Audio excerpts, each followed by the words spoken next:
لله وحده والصلاة والسلام على من لا نبي بعده يا رب لك الحمد كما ينبغي لجلال وجهك وعظيم سلطانك. أعوذ بالله السميع العليم من الشيطان الرجيم. بسم الله الرحمن الرحيم. إن الله يأمركم أن تؤدوا الأمانات إلى أهلها. صدق الله العظيم وصدق رسوله النبي الكريم.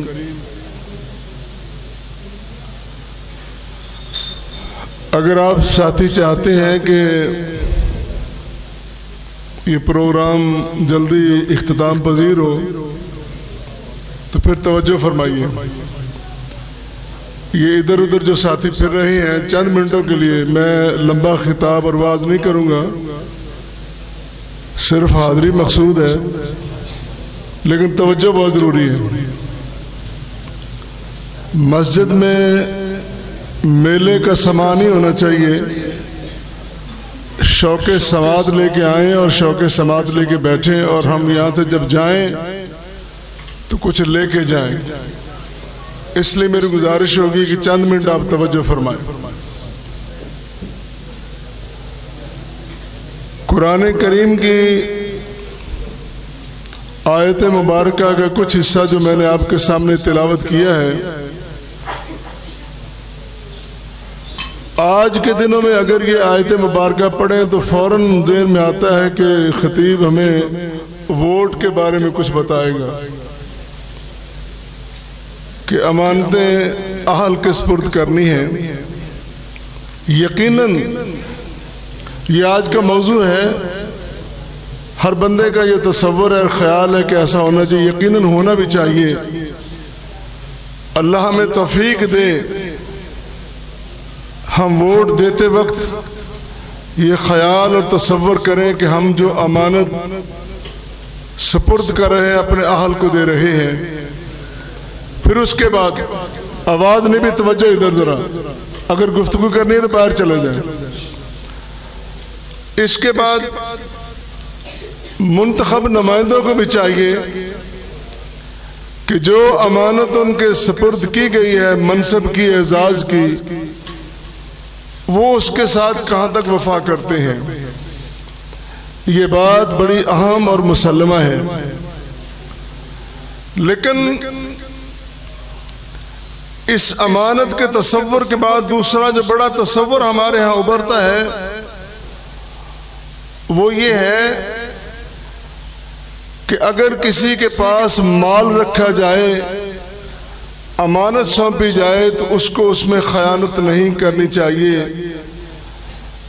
اور یقیناً یہ بڑا اہم کام ہے، اس میں توجہ ہونی چاہیے. نبی کریم صلی اللہ علیہ وسلم کی سیرت طیبہ ہمارے سامنے موجود ہے کہ کسی مومن مسلمان کو اجازت نہیں کہ اس کے پاس اگر کوئی چیز امانت رکھی جائے تو اس سے وہ خیانت کرے. قطعاً کسی کو اجازت نہیں ہے.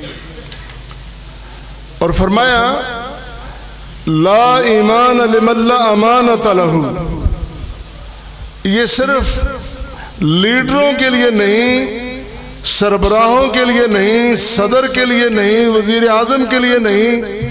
اس کو صادق و امین ہونا چاہیے، اس کو ہونا چاہیے، لیکن صرف اس کو نہیں بلکہ شریعت کا تقاضا یہ ہے ہر مسلمان مومن کو صادق اور امین ہونا چاہیے. اگر کوئی صادق نہیں، کوئی امین نہیں، تو پیغمبر کریم صلی اللہ علیہ وسلم نے فرمایا کہ وہ شخص مسلمان اور مومن نہیں ہے. پھر اس کے بعد صرف یہی دو چیزیں نہیں ہیں. امانت آنکھ کی بھی ہے، ہاتھ کی بھی ہے، پیروں کی بھی ہے، زبان کی بھی ہے، کانوں کی بھی ہے. ان سب اعضاء کو مسلمان کو، مومن کو اجازت نہیں کہ ان میں کسی جگہ بھی وہ خیانت کرے. ان کا بھی خیال رکھنا چاہیے. ان جملوں کے بعد تین اور امانتیں میں آپ کے سامنے رکھنے والا ہوں، بڑا مختصر. میں نے آپ سے وعدہ کیا کہ طویل خطاب انشاءاللہ نہیں ہوگا. آپ پہلے بہت کچھ سن چکے ہیں. اب آپ کا پیمانہ صبر لبریز ہو چکا ہے. مزید ہونے سے پہلے میں چند جملے عرض کرنا چاہتا ہوں. پہلی امانت یہ ہے، اللہ کریم نے نسل انسانی کا جب سلسلہ شروع کیا، آدم علیہ السلام کو پیدا کیا، ان کی پشت سے قیامت تک، توجہ ہے نا، قیامت تک جتنے لوگوں نے زمین پر آنا تھا، آ کے آباد ہونا تھا، ان سب لوگوں کو اللہ نے ایک مقام پہ، ایک جگہ پہ اکٹھا کر لیا.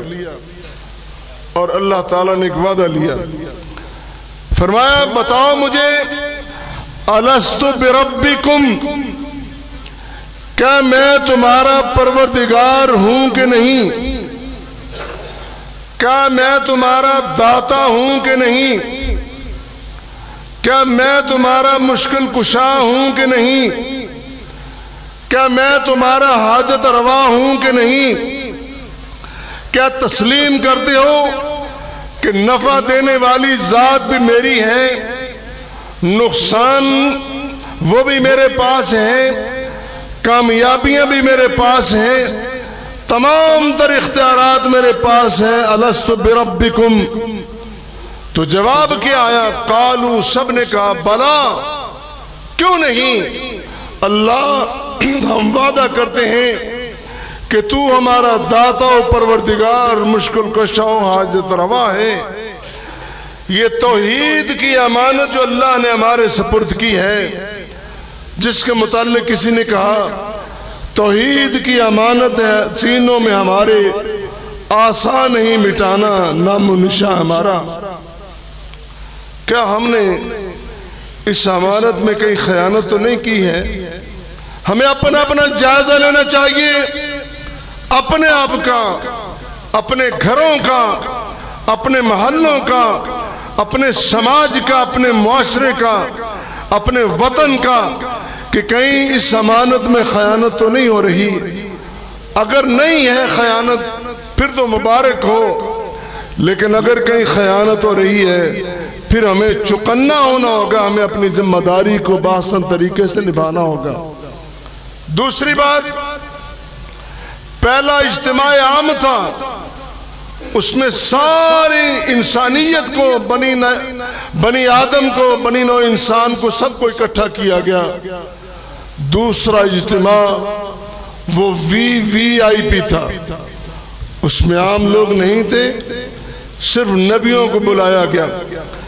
جتنے نبی آدم علیہ السلام سے لے کر آخری پیغمبر جناب محمد مصطفیٰ صلی اللہ، درود نہیں پڑھا آپ نے، صلی اللہ علیہ وسلم. ایک تو آپ کو ثواب ملے گا، دوسرا مجھے بھی پتہ چل جائے گا کہ آپ توجہ سے میری بات سن رہے ہیں. آدم علیہ السلام سے لے کر آخری پیغمبر جناب محمد مصطفیٰ صلی اللہ علیہ وسلم تک تمام نبی وہاں موجود تھے. بچوں سے میں پوچھتا ہوں، کیا اس اجتماع میں مرزا غلام احمد قادیانی تھا؟ نہیں تھا. کوئی جھوٹا مدعی، کوئی جھوٹا نبوت کا دعویٰ کرنے والا وہاں موجود نہیں تھا، بلکہ وہاں پہ سچے نبی جن کو اللہ نے نبی بنایا ہے وہ سارے وہاں موجود تھے. ان نبیوں سے رب نے وعدہ لیا کہ میں تمہیں تاج نبوت سے سرفراز کرنے والا ہوں، تمہارے سروں پہ میں نبوت کے تاج سجانے والا ہوں، تمہیں نبی بنانے والا ہوں. اپنی اپنی باری پہ تم جاؤ گے، اپنے منصب کو سنبھالو گے، تاج و تخت کی ذمہ داری تمہارے پاس ہوگی. آخر میں میرا آخری پیغمبر جناب محمد رسول اللہ صلی اللہ علیہ وسلم وہ تشریف لائیں گے. پھر یہ سوال نہیں کیا کہ کیا، اپنے بارے میں رب نے سوال کیا لست بربکم، ذرا بڑی نقطے کی بات ہے، لیکن جب نبی کی باری آئی سوال نہیں کیا، آرڈر جاری کیا، حکم جاری کیا، لَتُؤْمِنُنَّ بِهِ وَلَتَنْصُرُنَّ، میرا رب کریم کا آرڈر ہے، میرا حکم ہے کہ تم سب اس پہ ایمان لاؤ گے اور اس کی مدد بھی کرو گے۔ جب نبی پابند ہو گئے تو کیا نبیوں کی امتیں پابند نہیں ہیں؟ ہم بھی پابند ہیں۔ پہلی امانت اللہ نے ہمارے سپرد کی توحید کی، دوسری رسالت کی، اطاعت رسول کی، اور تیسری امانت کیا ہے؟ وہ امانت یہ ہے اِنَّا عَرَضْنَا الْأَمَانَةَ عَلَى السَّمَاوَاتِ وَالْأَرْضِ وَالْجِبَالِ۔ اللہ کہتے ہیں ہم نے اپنی امانت آسمانوں پہ، زمینوں پہ، پہاڑوں پہ، ساری کائنات میں ہم نے اپنی امانت کو پیش کیا۔ سب نے اس کا بوجھ اٹھانے سے انکار کر دیا۔ فَأَبَيْنَ أَن يَحْمِلْنَهَا وَأَشْفَقْنَ مِنْهَا، سب نے انکار کر دیا۔ لیکن اس امانت کو سینے سے لگایا تو کس نے؟ انسان نے۔ آج ہمیں اپنے آپ کو ٹٹولنا ہوگا، اپنا جائزہ لینا ہوگا کہ جو امانت اللہ نے ہمارے سپرد کی، جس امانت کو ہم نے خود سینے سے لگایا، ہم نے جس امانت کو پکڑا اور کہا اللہ ہماری جان تو چلی جائے کوئی پرواہ نہیں، لیکن اس امانت پہ کبھی ہم خیانت نہیں کریں گے، تو کیا ہم نے اس امانت میں خیانت تو نہیں کی؟ کیا ہمارا سارا نظام قرآن کے مطابق چل رہا ہے؟ کیا ہماری شادیاں قرآن کے مطابق ہیں؟ ہماری غمیاں قرآن کے مطابق ہیں؟ ہمارا نظام قرآن کے مطابق ہے؟ ہماری سیاست قرآن کے مطابق ہے؟ ہماری تجارت قرآن کے مطابق ہے؟ ہماری دکانداری قرآن کے مطابق ہے؟ ہماری ملازمتیں، ہماری ذمہ داریاں، ہمارے منصب کو سنبھالنا اور اس کو ادا کرنا، کہ سارا سسٹم ہمارا اس کے مطابق ہے؟ اگر ہے تو مبارک ہو، اور اگر نہیں تو پھر ہمیں فکر کرنی چاہیے۔ یہ چند باتیں جو میں نے عرض کی ہیں یاد رکھو گے؟ پکی گل ہے، مسیطے وعدہ کر کے چلے جائے۔ اللہ توفیق دے میں بھی یاد رکھوں اور آپ بھی یاد رکھیں۔ اور آخر میں حضرت الشیخ جناب مولانا قاری نعمان مختار لکھوی صاحب، جنہوں نے یہ سارا گلستان سجایا ہے، اس کا ایک ایک پھول مہکایا ہے، ان کے لیے میری دلی دعا ہے اللہ تعالیٰ ان کی محنت کو قبول فرمائے۔ وہ دو کام کر رہے ہیں، میں جو کہ ان کو قریب سے جانتا ہوں، ایک تو وہ خدمت قرآن اور خدمت حدیث کر رہے ہیں، اور دوسرا اپنے اعداء اور دشمنوں کی سازشوں کا مسلسل مقابلہ کر رہے ہیں۔ میری آپ سے دعا ہوگی، میں ان کو کچھ نہیں کہتا جو ان کو تنگ کر رہے ہیں، میں آپ کو کہتا ہوں کہ خدا کے لیے ان کے لیے دلی دعا کریں، اللہ ان کی مصیبتوں میں، آزمائشوں میں کمی فرمائے تاکہ یہ زیادہ سے زیادہ دین کی خدمت کر سکیں۔ میں سمجھتا ہوں ان کی بہت بڑی خدمت ہے اور اس کی جتنی تحسین کی جائے وہ کم ہے۔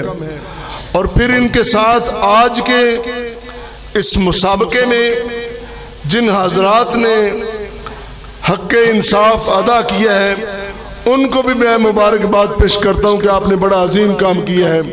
جو مہمان تشریف لائے ہیں سب کو، اور خاص کر جن بچوں نے آج کے اس مسابقے میں حصہ لیا ہے، جنہوں نے پوزیشنز حاصل کی ہیں، وہ مبارکباد کے مستحق ہیں۔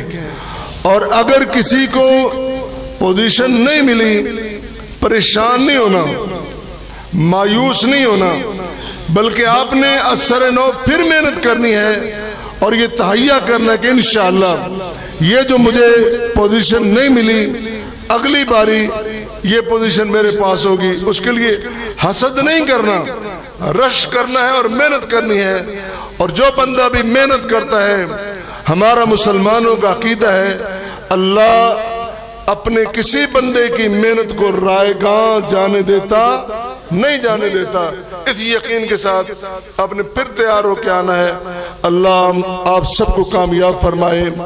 آپ نے جتنی بھی نیک خواہشات اپنے سینے میں جمع رکھی ہیں، جمع کر رکھی ہیں، اللہ ان سب نیک خواہشات کو پورا فرمائے۔